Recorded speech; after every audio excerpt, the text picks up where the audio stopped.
On va rentrer à la mairie de Roubaix où nous attend Alexandre Garcin, l'adjoint au maire à l'origine de la démarche Zéro Déchet. Alors en fait, le zéro déchet, c'est une idée qu'on a portée en 2014 pendant la campagne électorale. Vu dans plusieurs films, Abraxas attire chaque année de nombreux curieux. C'est ainsi qu'un projet est né, former les habitants de la cité pour en faire de véritables guides conférenciers. Alors là, vous avez des colonnes avec du mobilier urbain qui est incorporé pour faire de l'éclairage. Au-dessus, vous avez le fronton et les arcotères. Là, tu viens comme tu es, tu peux venir t'amuser, il n'y a pas de souci. La musique, en plus, franchement, on a la chance d'avoir un bon sound system. Et c'est magique de se retrouver en plein milieu de Grigny dans un truc comme ça. Même moi, ça me fait délirer. Parfois, on apprend à franchir des obstacles, donc on apprend à chuter, on apprend à avancer, à persister. Et puis après, avec ça, on retrouve ça dans la vie de tous les jours, dans le monde du travail, avec notre famille. On va travailler sur la chute tout en ayant en filigrane l'objectif social qui est de savoir se relever. Ça, c'est la mer.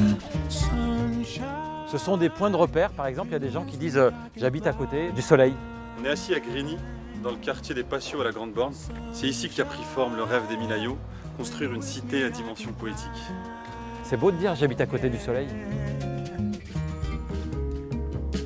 Nous, en fait, on offre les instruments de musique à tous les enfants et les cours sont totalement gratuits. C'est là où on doit absolument agir et déjà pour les enfants, ça leur apporte, je pense, quelque chose qu'ils n'auraient jamais imaginé faire et c'est pour ça qu'on essaie d'être vraiment présent pour les plus fragiles.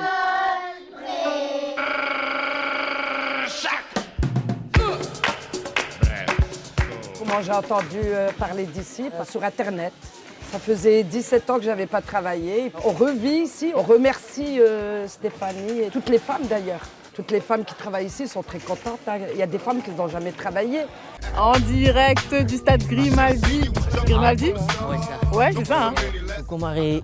Ça va et toi? Ça va, ça va. Forme? Ouais, ça va, ça va.